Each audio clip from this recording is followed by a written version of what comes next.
लगभग सभी AEPS service provide करने वाली प्राइवेट कंपनियां अपने सीएसपी संचालकों को एक प्राइवेट कर्मचारी के बतौर कंसीडर करने लगी हैं। जिस तरीके से एक प्राइवेट कर्मचारी किसी भी कंपनी में जब तक सर्विस देता रहता है तब तक जो है कि कंपनी उसे भी सर्विस देती रहती है, रिस्पांस देती रहती है, उसे पैसा देती रहती है। लेकिन जिस दिन कर्मचारी उस कंपनी के नॉन वर्किंग कंडीशन के अंडर में आ जाता है, यानी कि जितना काम कंपनी चाहती है उतना काम अगर करके नहीं देता है कर्मचारी, ठीक है, तो ऐसे बेस पर कंपनी भी उसे सर्विस देना बंद कर देती है। तो ऐसे ही अब सीएसपी संचालकों के साथ होने लगा है। आप लोग रिकॉर्ड उठा करके देख लीजिए कि जितने भी अच्छे प्लस सक्सेसफुल एईपीएस प्रोवाइड करने वाली कंपनियां हैं अपने सीएसपी संचालकों के साथ भी एज इट इज कर रही हैं, कुछ इसी तरीके से कर रही हैं। जो सीएसपी संचालक कंपनियों के नॉन वर्किंग के अंडर में आ चुके हैं, यानी कि कंपनी के हिसाब से ऐसा लग रहा है कि ये सीएसपी संचालक काम नहीं कर रहा है और सीएसपी संचालक कंपनी को सर्विस नहीं दे रहा है, तो ऐसे कंडीशन में कंपनी भी उस सीएसपी संचालक को AEPS related plus business related service देना बंद कर देती है।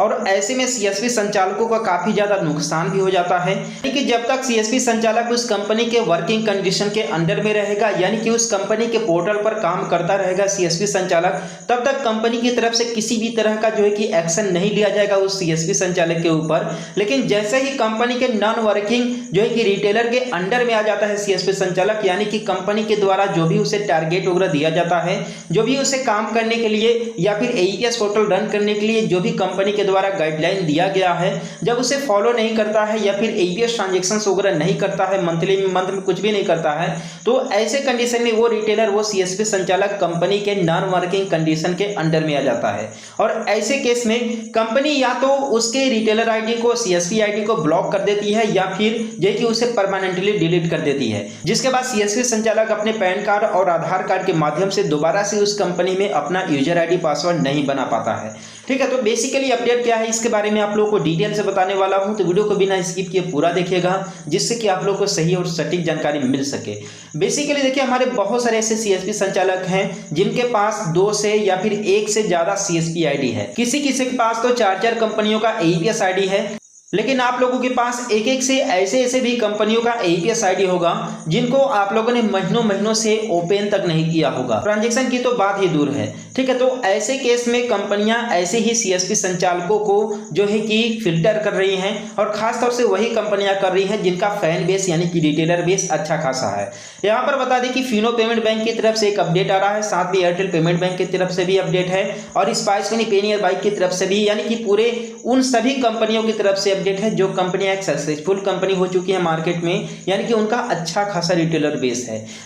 तो अगर ऐसे में आपके पास भी इन कंपनियों का रिटेलर आईडी है, सीएसपी आईडी है, तो आप लोगों को ये वीडियो को जरूर देखना चाहिए। बेसिकली बता दें कि अभी फिनो पेमेंट बैंक की तरफ से एक अपडेट आया हुआ है। ठीक है, फिनो पेमेंट बैंक में हमारे जो सीएसपी संचालक जो है कि काम नहीं कर रहे हैं, यानी कि अकाउंट ओपनिंग वगैरह का काम नहीं कर रहे हैं, एईपीएस ट्रांजेक्शन कंप्लीट नहीं कर रहे हैं, मंथ में कुछ भी नहीं कर रहे हैं, तो ऐसे केस में हमारे सीएसपी संचालक जो है कि कंपनी के नॉन वर्किंग कंडीशन के अंडर में आ जा रहे हैं, जिसकी वजह से उनका जो एईपीएस आईडी है, सीएसपी आईडी है, उसे कंपनी के द्वारा ब्लॉक कर दिया जा रहा है। और दुख की बात यह है कि हमारे सीएसपी संचालकों को बता करके या फिर किसी भी तरह का नोटिफिकेशन दे करके, नोटिस दे करके ब्लॉक नहीं किया जा रहा है, अचानक से ब्लॉक कर दिया जा रहा है। और जब ब्लॉक किया जा रहा है तो ऐसे केस में हमारे बहुत सारे सीएसपी संचालकों का फंड उस कंपनी के वैलेट में रहता है, चाहे यहाँ पर स्पाइस मनी की बात करें, चाहे यहाँ पर पेनियर बाइक की बात करें, चाहे एयरटेल पेमेंट बैंक की बात करें, फिनो पेमेंट बैंक की बात करें। ठीक है, कंपनी के वैलेट में पैसा सीएसपी संचालक का पड़ा रहता है, और जब अचानक से पोर्टल को बंद कर दिया जाता है तो हमारे सीएसपी संचालक एकदम से परेशान हो जाते हैं।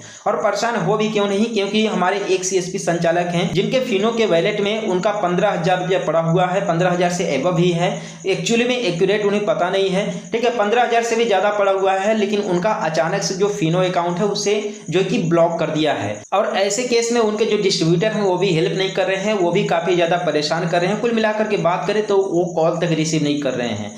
और बता दें कि शायद से ऐसा कोई भी सीएसपी संचालक नहीं होगा जिनके पास मल्टीपल एईपीएस आईडी ना हो। आपके पास 100% जो है कि 2 कंपनियों का AEPS ID तो 100% होगा। तो बता दें कि अगर आप भी मल्टीपल AEPS ID यूज करते हैं या फिर जो है कि आपने के पास भी मल्टीपल AEPS ID है, तो आप लोग एक काम कीजिए कि जिस पोर्टल में आप जो कि परमानेंट वर्क करते हैं, यानी कि हमेशा से काम करते रहते हैं, कंटिन्यूटी है आपके उस पोर्टल के साथ, ठीक है, तो उस पोर्टल में ही आप लोग पैसा रखिए। बाकी जिस पोर्टल में आप लोग जो है कि कंटिन्यूटी नहीं रखते हैं, यानी कि जिस कंपनी में आप लोग जो है कि लेन देन का काम उतना ज़्यादा नहीं करते हैं, तो उस कंपनी के वॉलेट से आप लोग पैसा तुरंत ही निकाल लीजिए। नहीं तो पता नहीं कब कंपनी के द्वारा आपके AEPS ID को जो है कि ब्लॉक कर दिया जाए, ब्लॉक किया जाएगा, तो आपको उस समय बताया नहीं जाएगा कि आपके ID को ब्लॉक किया जा रहा है, नहीं किसी प्रकार का आप लोगों को नोटिफिकेशन दिया जाएगा। और जब ब्लॉक कर दिया जाएगा तो आपका पैसा उस कंपनी में पड़ा ही रह जाएगा, आप लोग काफ़ी ज़्यादा परेशान हो जाओगे। ठीक है, जल्दी KYC लोग नहीं करते हैं, जल्दी आपके जो है कि सेंटर पर आकर के फिजिकल वेरिफिकेशन नहीं करते हैं, जिसकी वजह से आप लोग का ID जल्दी एक्टिवेट नहीं होता है।